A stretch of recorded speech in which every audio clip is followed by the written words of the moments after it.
నమస్తే మిత్రులారా, నేను మీ శ్రీనివాస్ చౌహాన్ అడ్వకేట్. మిత్రులారా, చెక్కు బౌన్స్ కేసులో శిక్ష పడితే ఎలా?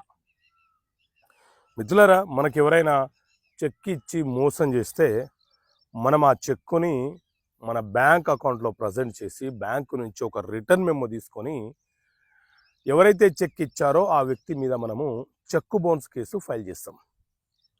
సో ఈ చెక్కు బౌన్స్ కేసు అనేది మెజిస్ట్రేట్ కోర్టులోనే ఫైల్ చేస్తాము. ఇది సివిల్ లక్షణం కలిగిన ఒక క్రిమినల్ కేసు. దీంట్లో ఎఫ్ఐఆర్ ఉండదు, ఛార్జ్షీట్ ఉండదు, కానీ ఇది ఒక క్రిమినల్ కేసు లాగా పరిగణలోకి తీసుకోబడుతుంది. అయితే ఈ చెక్కు బౌన్స్ కేసుని న్యాయస్థానము విచారణ జరిపి ఎవరైతే చెక్ ఇచ్చారో ఆ వ్యక్తికి కనుక శిక్ష విధిస్తే, శిక్ష ఏ రకంగా విధించవచ్చు? నష్టపరిహారం చెల్లించమని చెప్పవచ్చు, లేదా కొన్ని నెలలు లేదా సంవత్సరం కాలం పాటు జైలు శిక్ష అని చెప్పి తీర్పు రావచ్చు, లేదా ఫైన్ చెల్లించమని చెప్పి కూడా న్యాయస్థానము తీర్పు ఇవ్వవచ్చు.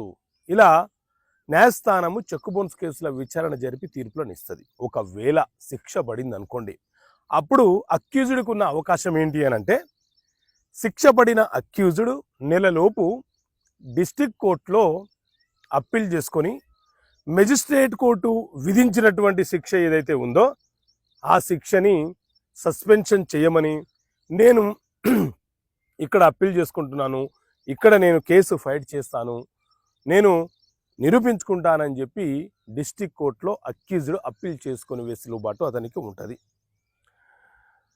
ఒకవేళ శిక్ష పడకుండా కేసు డిస్మిస్ అయిపోయింది అనుకోండి, అప్పుడు కంప్లైనెంట్ ఏం చేయాలి అని అంటే, కంప్లైనెంట్కు ఉన్న అవకాశం ఏంటి అని అంటే డైరెక్ట్గా హైకోర్టులో అప్పీల్ చేసుకునే వెసులుబాటు అతనికి ఉంటుంది.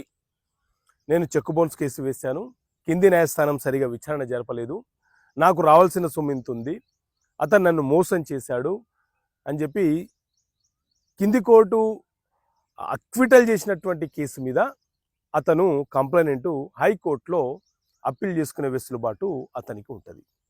ఓకే మిత్రులారా, థ్యాంక్ యూ. జై హింద్.